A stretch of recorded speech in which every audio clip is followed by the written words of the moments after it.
તો ચોમાસાને લઈને રાજકોટ જિલ્લા વહીવટીતંત્ર એલર્ટ થઈ ગયું છે। કોઈપણ પ્રકારની કુદરતી કે માનવ સર્જિત આપત્તિને પહોંચી વળવા માટે તંત્ર અગાઉથી જ ડિઝાસ્ટર મેનેજમેન્ટ પ્લાન તૈયાર કરી રહ્યું છે।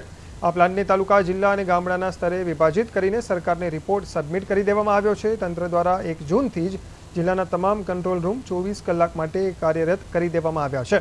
કંટ્રોલ રૂમની ટીમ સતત પરિસ્થિતિ પર નજર રાખી રહી છે। આ ઉપરાંત બચાવ અને રાહત કામગીરી માટેના તમામ સાધનો અને આધુનિક ઇક્વિપમેન્ટ્સને સર્વિસ કરી સંપૂર્ણ તૈયાર રાખવામાં આવ્યા છે।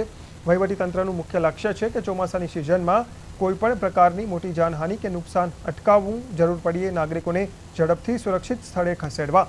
જિલ્લા તંત્રની આ આગોતરી તૈયારીઓથી નાગરિકોમાં સુરક્ષાની ભાવના જાગી છે।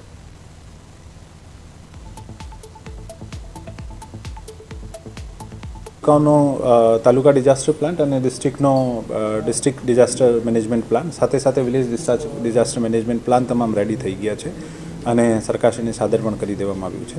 આપણા કંટ્રોલ રૂમ જે છે આ 1 તારીખથી તમામ કંટ્રોલ રૂમ ઓપરેશનલ છે અને સાથે ફિલ્ડમાં તમામ જેટલા પણ ડિઝાસ્ટરને રિલેટેડ ઇક્વિપમેન્ટ છે આને અદ્યતન કરવાનું, રિપેરિંગ કરવાનું આ તમામ કામગીરીની સૂચના આપવામાં આવી હતી અને મોટાભાગે પૂર્ણ થઈ ગઈ છે। આવનારા દિવસોમાં જે પણ મોન્સૂનની પરિસ્થિતિ આવશે આના મુજબ પછી ફિલ્ડ લેવલ જે છે આ કામગીરી